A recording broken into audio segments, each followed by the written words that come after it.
The alarm was still howling when I pulled into the driveway. Just picture it. Blue and white lights flickering through the hydrangeas, sirens still echoing. And there's Meredith Langley, the infamous HOA vice president, crawling through my niece's bathroom window like a raccoon caught with her hand in the bird feeder. "Ma'am, step away from the property," the officer barked from somewhere behind me. But Meredith just froze, halfway in, halfway out, like she couldn't quite decide if she was breaking in or just inspecting the joint.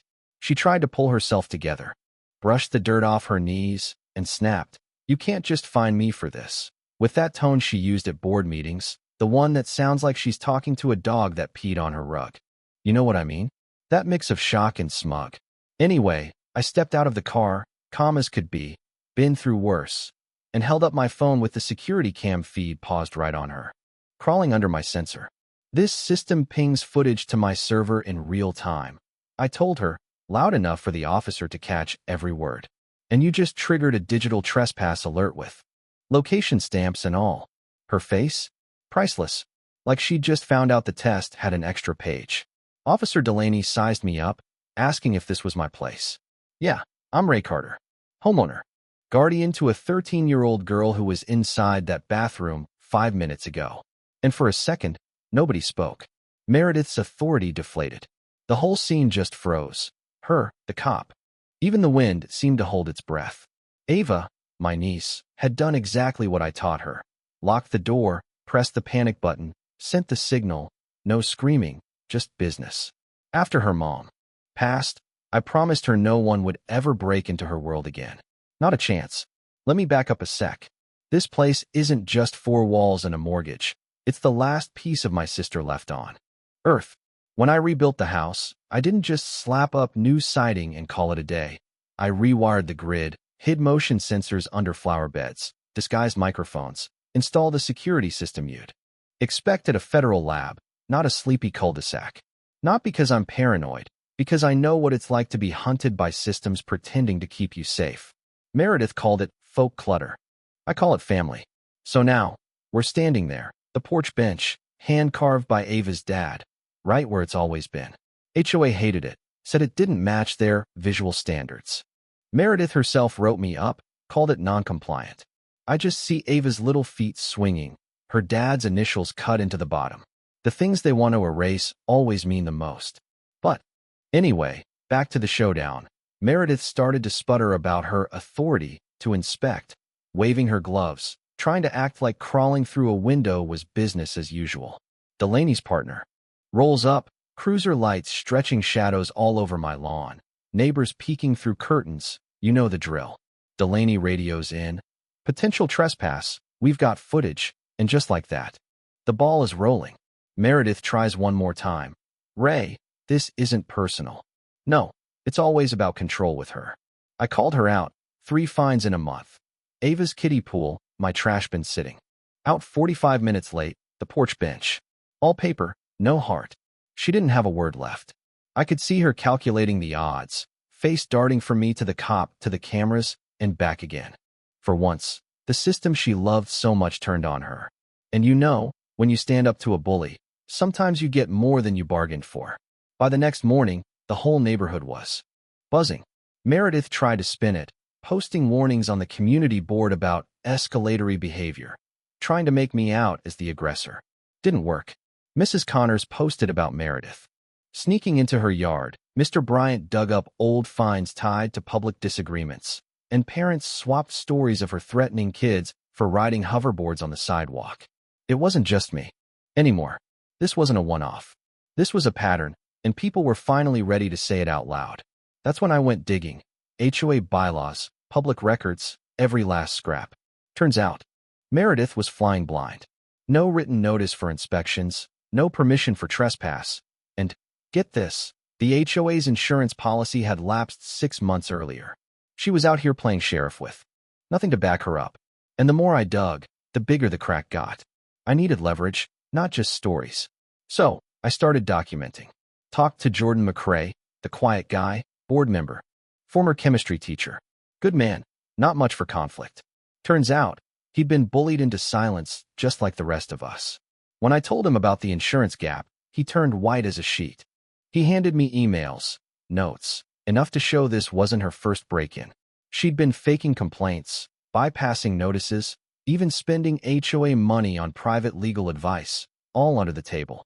I'll admit, I didn't see that twist coming. Jordan, of all people, sliding a flash drive across the table like we were in a spy movie.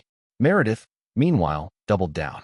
Letters, fines, threats, $300 here, $900 there, each more desperate than the last. She tried to bury me in paper, but all she did was stack up evidence. She thought she could suffocate me into silence. But I wasn't having it. I built a digital archive, receipts, emails, voice recordings, locked it all down, and started preparing letters to the county, the state, every oversight body I could think of. Then, something strange. My own security cam picked up Jordan sneaking out of my yard in the middle of the night, binder under his arm. I confronted him, heart pounding, ready for betrayal. Turns out, he was scared too. He took the binder for leverage, not for Meredith, for himself. He wanted proof in case things went sideways. In the end, he handed it over. Receipts, originals. Not just photos. She'd used community funds to pay her own attorney, not even hiding it well. Jordan, trembling, told me all he wanted was for the bylaws to be rewritten, for real transparency. Deal. I told him. With that binder in hand, I finally had enough to make it stick. I filed the case with the Department of Consumer Protection. No more threats, just facts. The audit started. The complaints stacked up, and suddenly the board was on the hook. Personally. Roger quit first, then Nancy. Meredith tried to ride it out in silence. But by Sunday night, the clubhouse was packed. The whole neighborhood buzzing, and she walked in. No clipboard, no pin, just a plain envelope. Her resignation. Effective immediately, she said, and for the first time, Ridge Pine Hollow felt like it could finally breathe again. The next morning, the world felt different. No more threats, no more sirens, just the quiet you only get when the storms finally passed. Ava sketched the old bench. Out back, the one Meredith wanted gone. Charcoal lines swirling into something that looked like hope. I walked the loop, neighbors nodded, some even waved. The wall was down. Look, I know this. Doesn't mean every HOA is evil or every neighbor's a saint, but I do know that silence is a bully's best friend. Meredith didn't fall because I was smarter or richer or louder. She fell because the truth came out and nobody wanted to hide for her anymore. So, if you're sitting on your porch right now, staring out into the dark, wondering if you're the only one, trust me, you're not. Share your story in the comments. Hit subscribe if you want more tales like this, and let me know where you're watching from. Because sometimes the only way to make the house quiet again is to let the house speak. Thing is, you'd think after Meredith slunk out with her resignation and the audit letters started flying, everything would just settle. But anyone who's ever dealt with a neighborhood like ours knows that trouble doesn't disappear, it just shifts. For a while, the air was heavy with expectation, like we were all waiting to see who'd step up next or if old wounds would scab over or start bleeding again. Jordan took over as interim president, the guy who once wouldn't say boo at a board meeting suddenly fielding questions about budget reviews and new election dates. And you could see the nerves eating at him, but also something else, relief, maybe, or the kind of tired that feels honest after a long fight. And you know, after everything, I almost missed the routine of being angry. But the truth is, most people just want to get back to mowing their lawns, arguing about trash pickup schedules, letting their kids play in the street without someone peeking through the blinds. For the first week, folks were cautious. Nobody wanted to talk about what happened. Not really. Not unless you caught them one-on-one at the mailbox or while walking the dog. That's where the real stories started spilling out. Stuff you never heard before. Old Mr. Lansing, who everybody figured was half deaf and half blind, told me Meredith once threatened to have his driveway repainted at his expense because the color faded. Turns out, he'd just let it be, thinking the hassle wasn't worth the headache. Another neighbor, Samira, finally admitted she'd kept her backyard lights off for months to avoid notice after her husband hung a hammock without approval. It was like folks were shaking off a bad dream. But the best part was watching people reclaim the space they'd tiptoed through for years. One afternoon, I caught Ava and two other kids dragging old plywood and buckets down to the creek behind the lot, something Meredith would have cited as an unpermitted play structure. 2 minutes after they hammered the first nail. This time, nobody stopped them. I sat on that bench, watching the sun bounce off the water, feeling lighter than I had in months. Ava called out, "Uncle Ray, you want to help?" And before I knew it, I was down there, mud on my shoes, teaching them how to brace a board, laughing like I hadn't in forever. But it wasn't all backyard bliss. The audit dragged on, the insurance company fired off questions, and, sure enough, the rumors started up. Some neighbors whispered that maybe I'd gone too far, made things harder for everyone, or that the next board would be worse. Jordan got hit with anonymous emails accusing him of colluding with outsiders, like we were starring in some low-budget spy flick. Even Ava caught wind of it at school. Some parents, still nervous, told their kids not to mention anything about the clubhouse stuff. She handled it better than I did, just shrugged and kept sketching. But it burned, knowing how deep fear had sunken around here. One evening, after dropping off some paperwork at the new records office, yep, we actually had one now, in the old maintenance shed, I found Jordan standing outside, hands jammed in his pockets, eyes on the horizon. He looked rough, and for a second, I wondered if he'd quit too. "You holding up?" I asked. He managed a laugh. Thin and crooked. "I'm still here, Ray. People keep telling me to watch my back, but honestly, I think it's finally safe to look forward." I clapped him on the shoulder, told him that mattered more. Then he realized, sometimes you have to speak it out loud so it sticks. There was one last mess to sort, the official elections. For the first time in years, we held them out in the open. Ballots counted by hand in the middle of the clubhouse. No secret meetings, no late-night emails. And you know what? Folks actually showed up. They brought coffee, made jokes, even argued about silly things like whether the minutes should be single or double-spaced.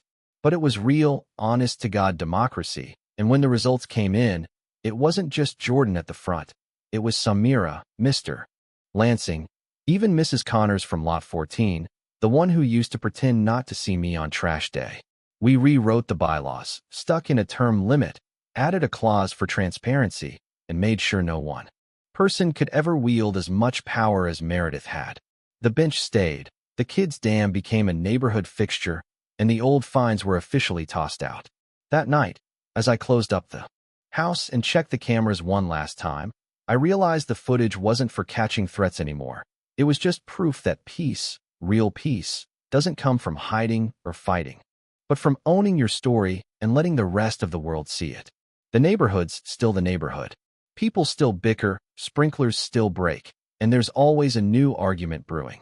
About the best kind of mailbox or who left tire tracks in the grass. But something's changed. I don't look over my shoulder as much. Ava laughs more, sketches more, and sometimes I catch her sitting on that porch bench, head tilted back, just breathing in the quiet.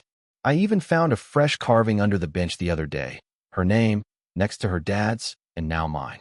Deep, shaky lines. But permanent. Real. If you made it this far, I hope you know, no matter how tough the fight gets, it's never just about the rules or the fines or the paperwork. It's about dignity. About neighbors looking out for each other. About making sure nobody ever feels small in their own home. Maybe that's all anyone really wants. So tell me, what would you have done if you were in my shoes? Where's your line in the sand? Drop your story in the comments. Let's keep the fire burning. And if you ever feel like you're the only one up late, waiting for the noise to die down, remember, you're not alone. Someone out there is listening, and this time, the whole house is watching with you.